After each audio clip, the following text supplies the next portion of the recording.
Indonesia muhasabah itu sudah jadi perilaku ya, karena dulu orang tua saya, guru-guru saya kalau ngandani itu, bayangkan kalau kamu jadi dia ya.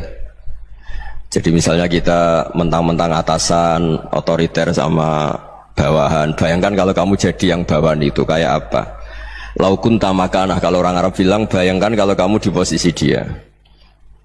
Makanya guyonannya orang-orang Indonesia itu kan orang ngaramkan judi gitu, bareng dikasih tahu. Tapi yang menang anak jenengan, alhamdulillah. Ternyata ngaramkan itu karena ada anaknya. Kalau anaknya yang menang ya seneng. Meskipun itu guyonan, tapi saya punya padanan itu dalam kitab Hikam. Nabi Ibrahim itu Khalilur Rahman, tentu bencinya minta ampun sama yang namanya maksiat. Suatu saat beliau diterbangkan di alam malakut. Itu kalau di Hikam saya halaman 15 juga. Saya masih ingat betul. Mungkin kalau Anda beda halaman karena beda cetakan, atau nggak punya kitabnya, atau punya tapi tidak bisa baca. Nah itu jadi berbagai kemungkinan. Atau punya tidak bisa baca tapi dianggap jimat, atau digo pencitraan. Banyak itu kaji-kaji tidak bisa baca kitab tapi di ruang tamunya kitabnya besar-besar. Pencitraan itu, tapi ya bagus lah, nggak apa-apa untuk syiar. Setelah diterbangkan di alam malakut, diperlihatkan sama Allah, ada orang pezina, ada orang syaribul khomri, ada orang mabuk, ada orang macam-macam. Allah tanya sama Nabi Ibrahim, bagaimana pendapat kamu Ibrahim tentang mereka yang maksiat? Kata Nabi Ibrahim, ya Allah, habisi saja mereka. Mereka hidup di bumi engkau, makan rezeki engkau, kemudian mereka tidak taat sama engkau. Singkat cerita, di fase itu, saya ulang lagi, di fase itu Allah nurutin sampai sekian peristiwa, mungkin 3 atau 4. Sudah, setelah sekian tahun Nabi Ibrahim lupa peristiwa itu, kemudian beliau diminta menyembelih anaknya. Ini versi kitab Hikam. Memang versinya banyak tentang kenapa Nabi Ibrahim disuruh menyembelih anaknya. Ketika mau menyembelih anaknya, Nabi Ibrahim ragu. Huwa samratu fuadi, anak saya ini buah hati saya, kenapa engkau suruh menyembelih? Terus kata Allah, apa kamu tidak ingat ketika kamu saya angkat di alam malakut, kemudian kamu usul bunuh-bunuh, saya tidak mempertimbangkan usul Anda, tapi kenapa sekarang saya merintahkan kamu mikir gitu? Terus, ya karena ini anak saya ya Allah. Terus kata Allah, rumang samu wong sumpukon mata ini gak gawean kau sing gawe kowe enak wae usul mata ini. Jadi saya yang bikin, kemudian Anda enak aja usul membunuh.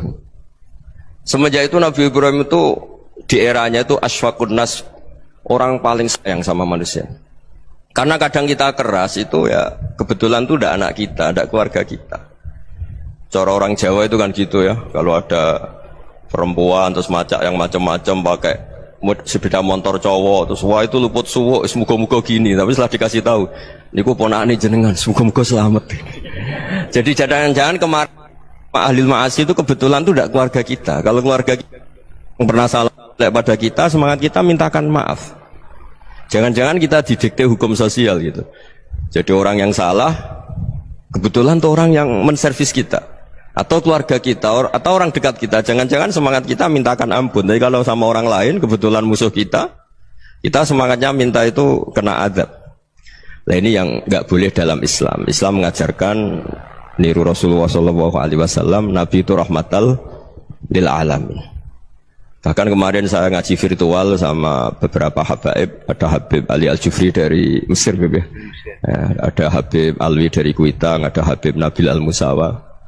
Dari sekian habaib itu saya masih ingat diantaranya yang didawuhkan rahmatan lil alamin itu ketika Nabi adahu kaumuh, disakiti oleh kaumnya, dan itu mereka masih kafir semua.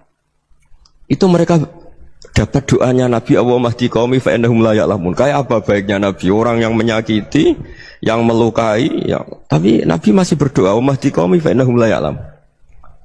Sayyidina Umar dapat doanya Nabi itu yakhina kana kafiran, ketika masih kafir didoakan, Allahumma a'izzal Islam bi Umar. Itu ketika masih kafir. Itu pelajaran bagi kita bahwa yang sedang tidak cocok pun itu berdapat doa kita. Ya doa supaya kondisi kita baik, hari tambah baik. Karena agama ini, saya berkali-kali bilang, limangka nayarjuwa hawal yawmal akhir. Agama ini diperuntukkan bagi yang selalu punya harapan pada Allah Subhanahu wa Ta'ala. Saya cerita muhasabah ini tentang hubungan kita dengan Allah.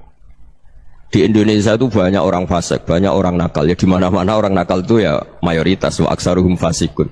Tapi berkahnya harapan.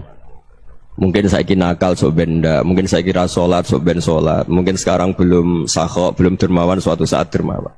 Barokahnya itu kefasikan ini dianggap sementara. Sedang fasik, sedang tidak benar. Karena kiai-kiai kita, para guru-guru kita, para habaib utamanya itu mesti bilang semoga husnul khotimah. Nah barokahnya doa itu semoga husnul khotimah itu menjadikan satu pola sosial. Yang sedang fasik ini masih diharapkan jadi lebih baik, jadi lebih. Sehingga kita tidak ngambil sikap ekstrim, yang ingin menghabisi atau ingin mengadili, tidak. Karena selalu kita punya harapan, Dan agama ini limangkan erjuwo hawal yawm akhir. Bayangkan dulu kalau yang nakal itu anak kamu. Pasti kamu nggak ingin kan langsung dapat azab, dapat apa. Padahal kita semua jadi tokoh ini abul kulli, bapak dari semuanya. Sehingga ketika Rasulullah SAW jalan-jalan kemudian melihat perempuan sedang menyalakan api. Kalau apinya mati ditiup, anaknya dijauhkan. Nanti kalau sudah jauh dari api, anaknya digendong lagi. Terus kata Rasulullah, matur ke semua sahabat, Aro'aitum anna hadih tarihatan waladaha alan nar. Apa kamu berpendapat bahwa perempuan ini akan melemparkan anaknya ke neraka? Tidak ya Rasulullah. Tidak akan seorang ibu melemparkan anaknya ke api. Terus kata Rasulullah, Allahu arhamu min hadih biwaladiha. Allah lebih rahman, lebih rahim dibanding orang tua ini kepada anaknya. Ini yang harus kita kenalkan terus, kita kampanyakan terus supaya orang hubungannya dengan Allah itu nyaman, asik. Sehingga dengan demikian selalu ada harapan bahwa yang sedang nakal ini suatu saat tobat. Kita tidak boleh menghukumi pasti begini, pasti gini, itu tidak wilayah kita. Itu juga yang dicontohkan Rasulullah SAW. Secara lahir Nabi itu nggak berkenan sama Wahsy, karena Wahsy itu salahnya salah fatal karena membunuh ahabban nasi ila Rasulillah, yaitu membunuh Sayyid Hamzah. Jadi ketika Wahsy tobat, Nabi itu terima tobatnya. Dan ketika beliau dengan basariyahnya agak siap ketemu Wahsy karena harus ingat Sayyid Hamzah, basariyahnya diturutin. Oke, kamu iman, saya turutin, tapi jangan sering ketemu saya. Karena kalau ketemu kamu, saya masih ingat sama paman saya, Sayyid Hamzah. Kita bisa ngelola seperti itu. Kita tidak cocok sama orang, bagaimanapun mereka umat Rasulullah SAW, kita tetap mencintai mereka. Misalnya kalau beda agama, mereka sama-sama orang Indonesia, kita mencintai mereka atas nama warga Indonesia. Tapi kalau misalnya potongannya ora cocok, beda kultur, bawaannya itu mangkel no coro Jawa, ya bisa diilmoni, jangan ketemu. Wong sudah tidak cocok, ingin ketemu nyari solusi. Roh ini tok seneng itu kan ya repot itu. Ya sudah kalau nggak mati cocok ya jangan sering ketemu. Dan itu kita bisa memanage seperti itu tuh bisa. Saya berkali-kali cerita tentang Imam Syafi'i.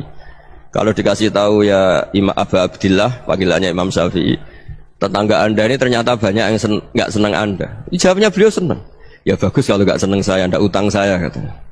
Jadi gara-gara saman seneng aku ngatur aku ini kan. Dan mungkin saman rasa seneng kan ya enak.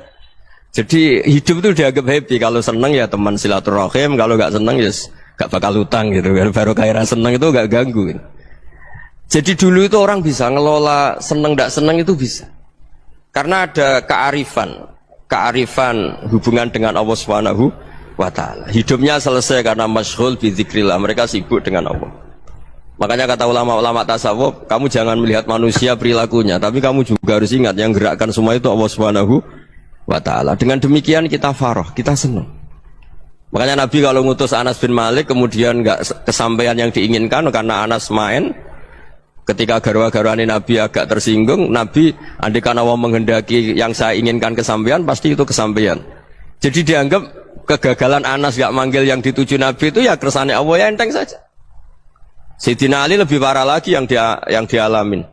Itu dalam beliau kalau dipanggil tuh gak cepet-cepet ke sana. Ketika ditanya, kenapa kamu tak panggil gak cepet ke saya? Amin tu ukubatak. Karena aku tahu kau orang baik. Orang baik itu pemaaf. Jadi makanya orang-orang soleh dulu itu bodoni itu. Makanya sekarang kalau ada orang bodoni itu mesti bidik orang soleh. Kalau orang-orang soleh itu kakean husnudzon akhirnya sering dibodonin. Abdul bin Umar itu masyhur itu.